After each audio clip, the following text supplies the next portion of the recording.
Chef Luck Scones and Chili Tonka and the Treacle Tart Factory. Act 1. The Golden Invitation. Mrs. Puddingson bustled into the sitting room, waving an ornate golden ticket. The most peculiar thing has happened, Mr. Scones. I appear to have won an entry to Chili Tonka's Treacle Tart Factory, but I have no interest in gallivanting about a confectionery. You and Dr. Dinsung should go in my stead. Chef Luck studied the ticket, intrigued. Chili Tonka, a legend in confectionery. His methods are shrouded in secrecy. His recipes revered. This might be worth our time, Dinsung. Before Dinsung could protest, a sharp knock echoed from the door. Detective Lestrudel stepped in, waving 2 more tickets.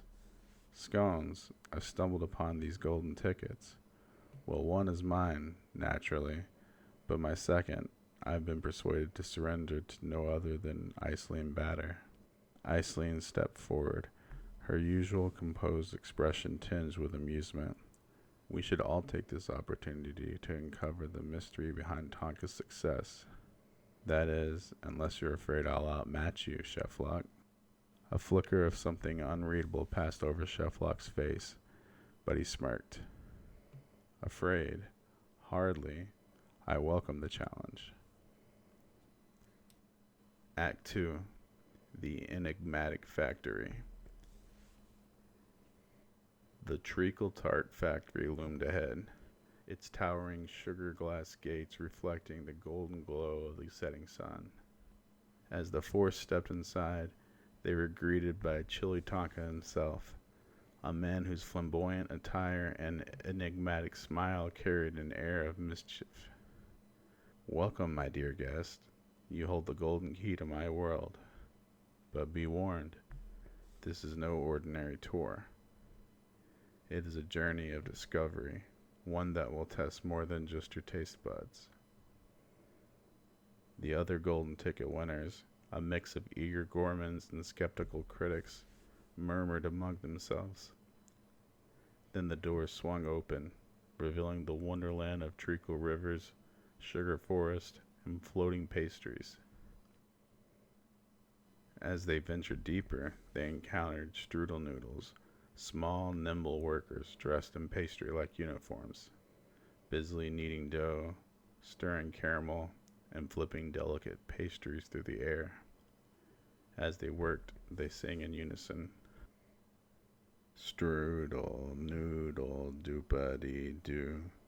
I've got a tasty lesson for you. Strudel, noodle, flip and fry. Mix it up and give it a try. If you want to bake with flair, you must learn to knead with care. Pastry, pasta, sweet and fun, making treats for everyone.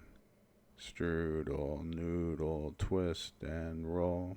Fill the dough and bake it whole. Strudel, noodle, don't you frown. Golden brown will bring renown. The other golden ticket winners watched in awe as the strudel noodles moved with mechanical precision, their song filling the grand confectionery hall. Fascinating, Chef Lot murmured, studying their technique. Efficient, rhythmic, and undeniably skilled. There's a method to this madness. Act 3. The Vanishing Contestants.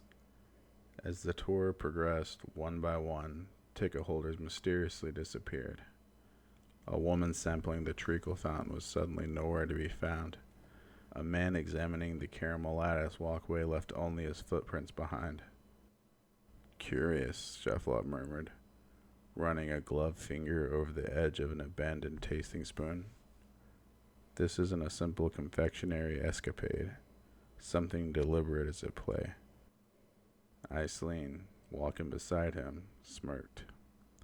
Figure that out already? I'd expect nothing less.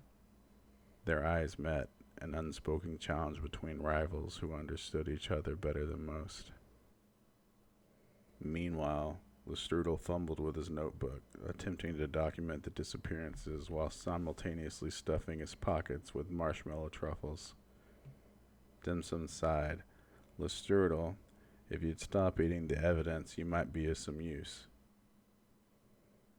Act 4. The Final Test.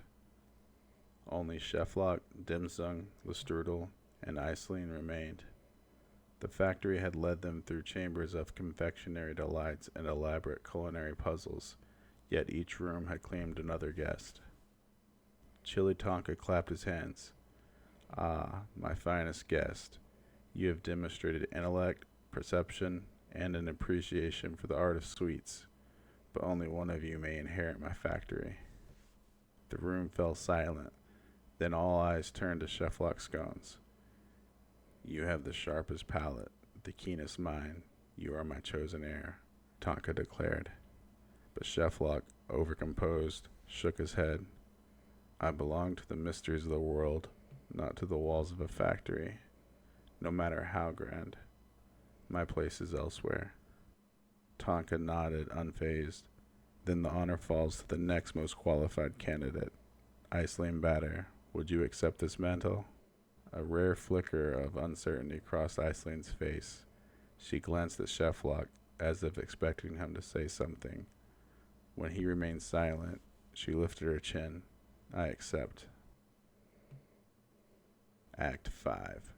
Parting Ways. With her new role, Iceland was to remain at the factory, learning from Tonka's organization.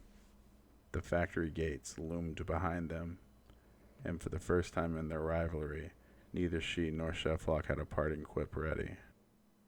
Dim Sum, ever the observer, glanced between them. For a woman who delights in besting you, she seems rather reluctant to go. Cheflock adjusted his cuffs.